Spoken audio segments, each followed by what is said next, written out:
The New York Knicks are 1-0 in the Mike Brown era after defeating the Cavaliers 119-111. Voice change. last night. Tone just went up. Right. 5 Knicks scored at least 15 points in the win, led by 24 points and 14 rebounds from OG Anunoby, 23 points from Jalen Brunson, and 19 points and 11 rebounds from Karl Anthony Towns, who played through a grade 2 quad strain. Vinny, I'll start with you first. Can Brunson and the Knicks meet title expectations this season? I want to talk to you, Go ahead, I'm listening. Mr. Cowboys fan. Uh-oh, yeah. Because Stephen A. likes to talk about the Dallas Cowboys and their fans, right? Yeah. Stephen A. Yeah, man. What's the difference between you and a Dallas Cowboy fan? I'm not delusional. Wait, hold on. I'm not delusional. Gotta be quick here. I saw. You gotta be quick on your feet with him now. No. You gotta be quick on your feet with him now. Just letting you know. No, I'm going to challenge that. Okay. Because during the NBA Finals, Yeah, man. Oklahoma City and Indiana, we are basking in it. What did Stephen A. tell me? You know we're going to the finals next year, right? Don't that sound like Cowboys fans talking about a Super Bowl after 6 and 10? False. That is a lie. I did not say that to you until Jason Tatum went down with the Achilles tear, and then after that, Tyrese Halliburton went down. That's why I said it was during the finals. That's why I said it was during the finals. After they tore their Achilles tear, when they tore their Achilles, I was like this: "We're going to the finals." I said, "It's by default. It's by default because you got pathways. I mean, it's cleared for us. It's cleared for us." But here's the thing. The crazy thing for Knicks fans, and I feel bad for you, because you are saying we got to get there. My thing is the road to get to the NBA Finals, if you get there, will be so stressful. Every 3-game losing streak, God forbid if there's one, hey, we got to make a move for Giannis right now. We got to do that right now. No. Yes, it will. We're not going to overreact like Yes. that. Oh, now you're sensible. Now we're Stephen not A. gonna is overreact like sensible. that. It's a marathon. It's not a sprint. It's a marathon. It's not a sprint. This is what we're going to do. We're going to be patient. You understand? We understand Go ahead and preach it. Let Go the ahead and man preach talk. It's not like we're going to win the championship. I'm not saying we're going to win the championship. But can the New York Knicks represent the East in the NBA Finals? Can the Finals be at the Garden? You damn right. And I think it's going to happen, Eminem. Listen, I understand where you're coming from, Vinny. But how often, y'all, we've made a life in sport, covering sport. How often does a path seemingly open, right? Is it on the Knicks absolutely to take advantage of it? For sure. But when you look at the East, and I think Boston's probably going to be better than people think. I don't think that they are a contender this year.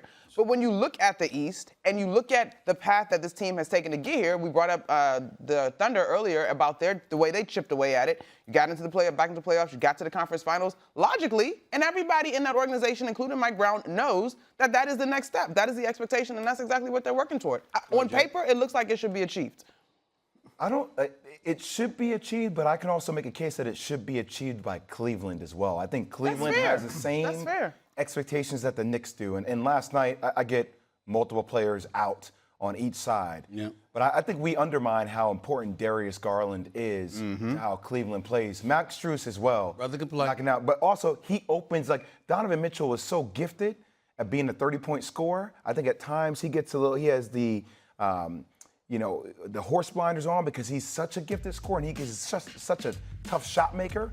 Darius plays with speed. He opens up the floor for everybody. There's a reason why they knocked down more threes than any other team in the league last year because he opens up the floor. They get him back. It should be Cleveland and New York, which if you're saying those two teams, I think Cleveland might have the edge, but I think this new style of play that they have with Mike Brown could help them in the long run. Let me tell you, last night in particular, and you're right, multiple players missing, and let me just clarify, I don't underestimate Darius Garland. I think he catches a bad rap for the exact things that you just mentioned.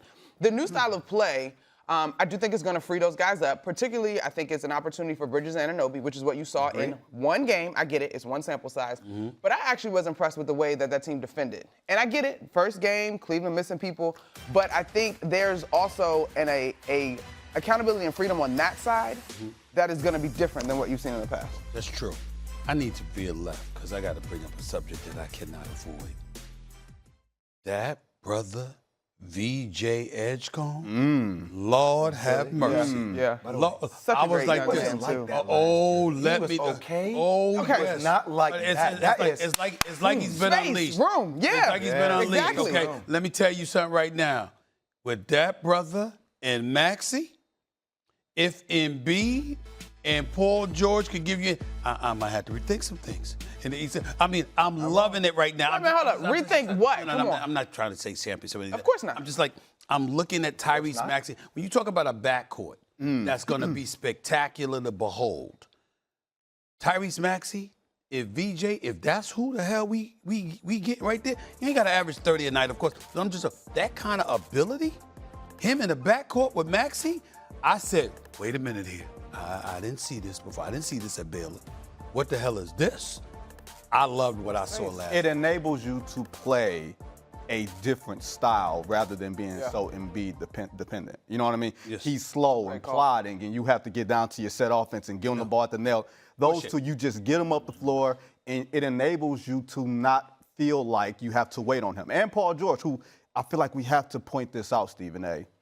11 years ago, he had one of the worst injuries we've ever seen. That's true. And he's still playing basketball, and we're expecting him to play like a Kevin Durant, like a LeBron, like some of those older guys. But when you have that atrophy on your body, you can't expect them to play at that all-star level. I expect him to play at that all-star level. You're paying him all-star level money. I get it. I'm not letting Paul George off the hook, and here's why, all right? We all know he's a wonderful guy. Here's the deal with Paul George. Paul George got game. PG is real. He don't have to play above the rim. His ball handling skills, his ability to create his own shot, to make perimeter shots, Paul George can still go out there and be an all-star caliber player for you. Yes, he can. And damn it, he needs to be with the money Philly paid him. Period. Okay. Period. Yeah. All right. There's no reason to not have expectations for Paul George because he's a legit 6'7", 6'8", with a handle and a shot. He can get his own shot off in traffic. He can create his own shot. He can boogie on you now. He should be able to be an all-star caliber player. Real quick, though, I just want to go back to VJ because he was one of my favorite moments in this year's draft, right? He and his mom, really emotional when he heard his name called.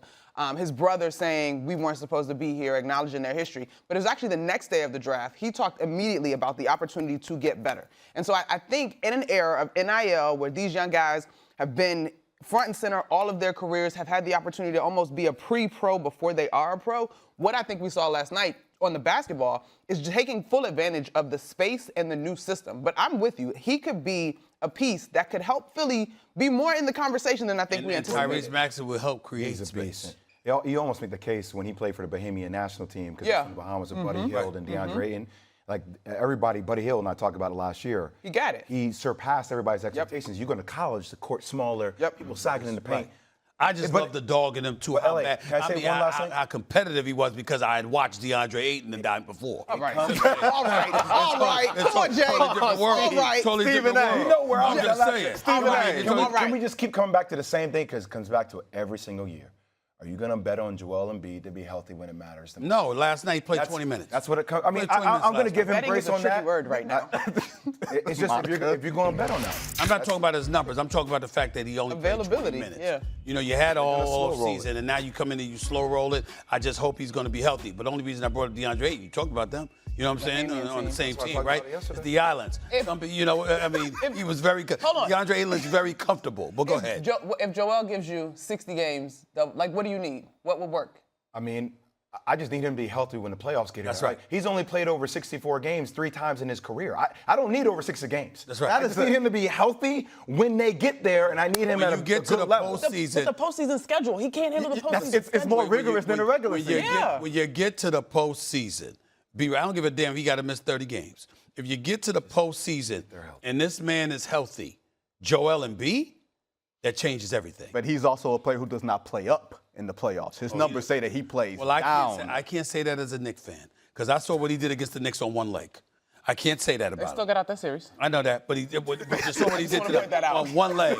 On one leg, the brother averaged 35. Come on, you're expecting them to go to the finals. Yes. Hey, all right. It's time to go to break. Yes. Be quiet. Listen, I'm more worried about him. He just room for Detroit. That's all it is. I ain't worried about him. It's exciting. It's an exciting year. Orlando's coming, too. I understand Detroit's coming before. Everybody's coming for the Knicks. But the Knicks are here. Everybody's coming for the Knicks. That's what happens when you're supposed to get it done. Coming up, Dak Prescott is putting on